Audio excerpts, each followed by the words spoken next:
Here at the London Design Summit, Angela, hello, welcome to you. Hello, how are you? Very well. Tell me about your practice. What do you do?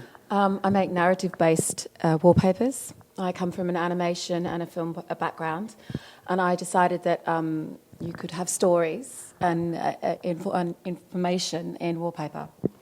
Which is a big difference to perhaps other wallpaper that's out there on the market at the moment. So tell me about the competition. What's out there? No, there's not much. There's not much that is that has stories and a background. And I mean, there's beautiful wallpapers. It's a saturated market, but there's not much that is narrative based. Okay, so there's not much that's narrative based, which means storytelling is key. So why is this important? Why did you know that this was something that you could do that would work?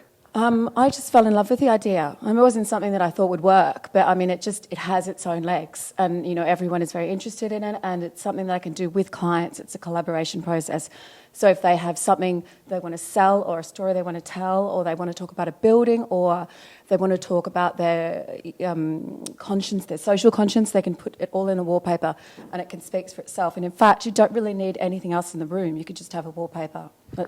And there's one wallpaper in particular that you've done for a client, so that's the pheasant. Yep. Tell me about this. That was for a building called the Jackdaw and Star, and the interior designer there were two wallpapers. One was for the dining room, so she wanted something about pheasants but with a surreal take, and that was also a pair matched to the other one, which was had the jackdaws and stars and jewellery, and I had a whole story based on that one, and this is an offshoot.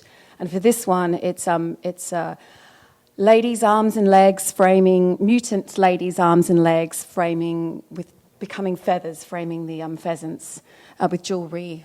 And it's a surreal one. It's the most surreal and very simple. I mean, this one's very palatable because it's quite a simple traditional design, but the surreal nature is hidden in the design, so you have to look close to see the elements. And why did the client want this? I'm kind of curious about the collaboration or the conversation that you had to get to this point, because it's not just you being the artist. There's a conversation that goes on, and that's the best part for the client.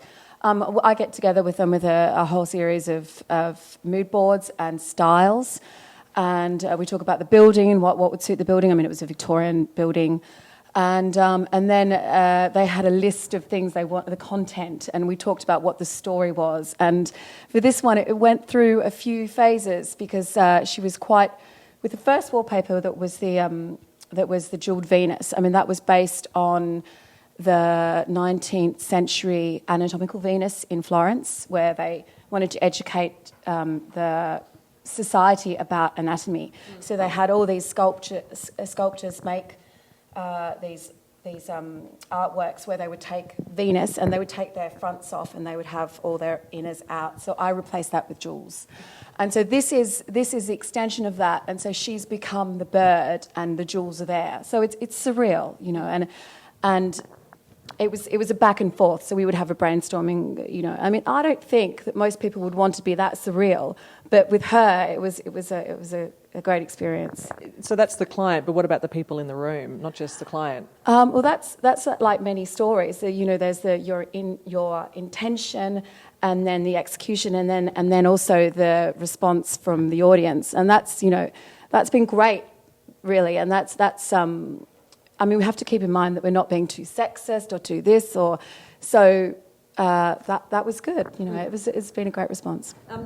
There's a beautiful history. I hear an Australian accent here. Yeah. There's a beautiful history of wallpaper design in Australia, as there is Florence, everywhere else. yeah. But I'm thinking of Florence Broadhurst in this example. So who do you take your notes from? Do you at all? All over the place. I mean, because I was a story teller, an animator, and a filmmaker. I mean, a lot of it comes from artists and stories, and then I will look deeply at aesthetics, but not just so far as wallpaper. I mean, it's endless, really. Pattern making is definitely wallpaper, but pattern making for me also came from making textures in films and doing repeat patterns, which was kind of complicated. It's fantastic to hear about your wallpaper. Thank you so much, Angela Groundwater. Thank you.